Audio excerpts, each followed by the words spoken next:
What's good, everybody?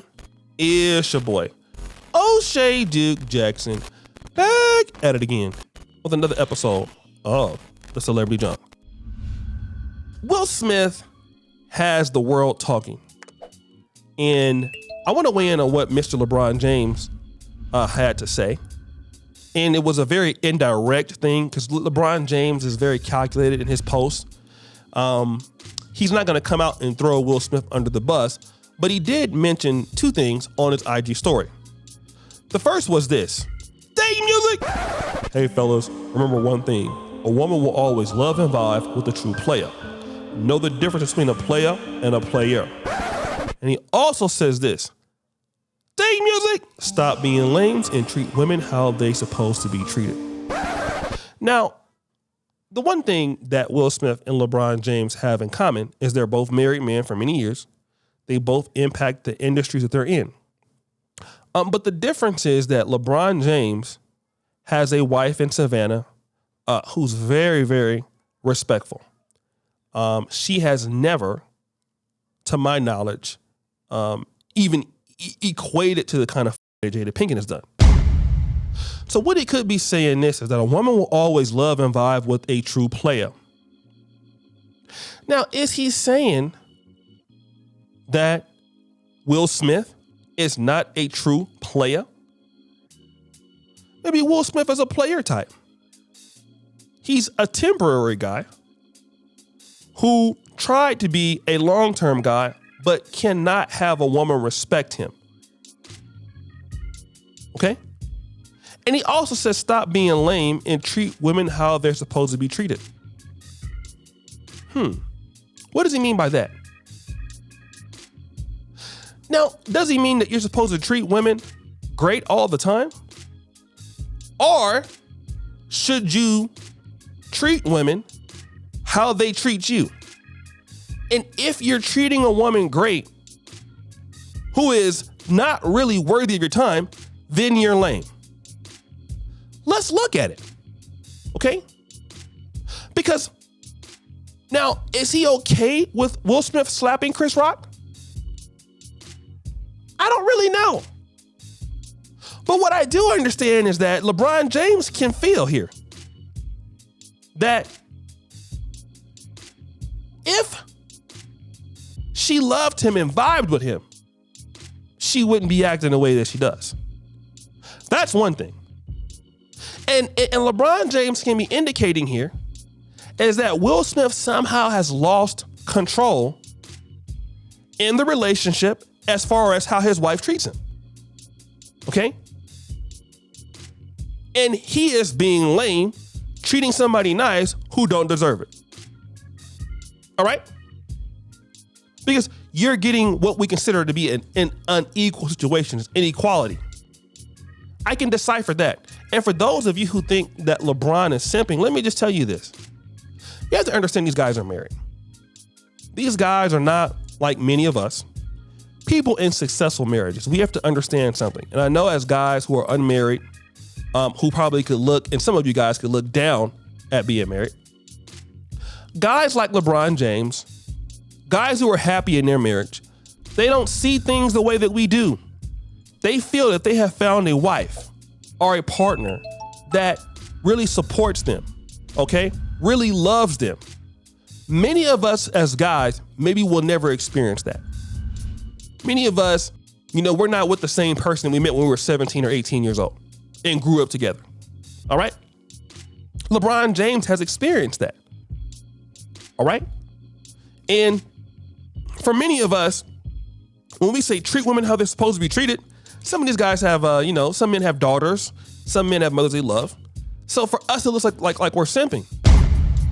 But for a lot of guys who have maintained long-term relationships that are happy, one thing I know about them, they have established great boundaries. And that's something in the black male spaces or in the black manosphere communities, if you will. It's something that's not really being so taught. What men are taught in the spaces that we frequent, we're more of a community that deals with short-term relationships in the black male sector. This is more for pickup, game, black men are really, really important with the game, with the macking and all that kind of stuff. That's what we deal with. But we fall short as a community in these online creating, especially in my time when I was, very heavily in the black manosphere.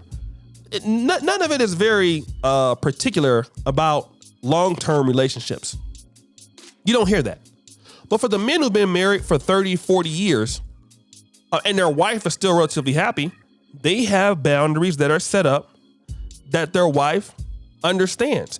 And there is a reward system for that woman who acts in a certain way. There is nothing wrong. Listen to what I'm saying, guys. There is nothing wrong treating your significant other or your wife or your girlfriend to great things, provided she behaves a certain way. The same thing goes for any man. Okay? I wouldn't feel anything wrong with rewarding people for the way they treat you, if it's favorable. The problem is, okay, here's the problem. Guys, when you deal with people, okay, that you're rewarding that don't do for you, that fundamentally is the problem. That's the issue, guys. That's the issue. And many guys are dealing with that. Okay? You're basically dealing with situations with women or people in general. You're rewarding bad behavior. You're not establishing those boundaries. And then what happens? And then when the woman don't rock with you anymore, then you're relegated to doing the stupid shit that we're seeing that Will Smith is doing. All right? I don't think this is no simp stuff. I think this is something that's kind of real. All right? Now, provided that LeBron James has a woman that 99% of us won't ever meet. Many of us won't.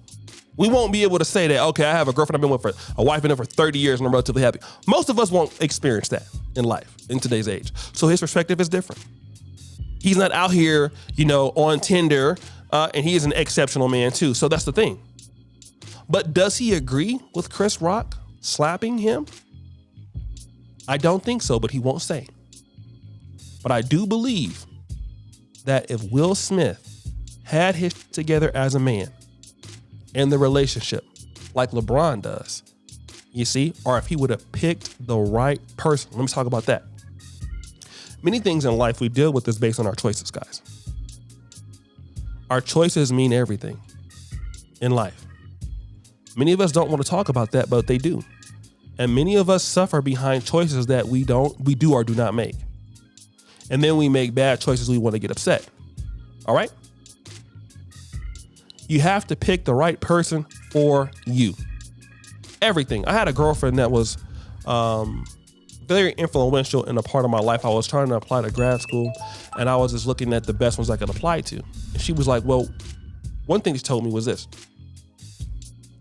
What is it that, the way that you learn, okay, and the way that you comprehend, what school is good for your motive? Like, there are certain schools, even in medical colleges, some people are research-oriented schools. Some people are community-based medicine schools or medicine or any. It has to match up. All right. Some schools are based in HBCUs to serve a certain community. Where does your passion lie? Sometimes we pick the wrong schools. Some athletes pick the wrong teams to play on and never get on the field. It's all about the perfect match for you. Same thing with relationships. Same thing with countries. Some people might make it out of a different country than in the United States. It depends on the kind of person you are. Has to match. But guys, what do you think? It's your boy, O'Shea Duke Jackson. Back at it again. Another episode of the Celebrity Junkie. Appreciate you for all that you do. Subscribe to the bell. Check out the first comment at the top. And as you know, the buffoonery remains an all-time high. I'm out.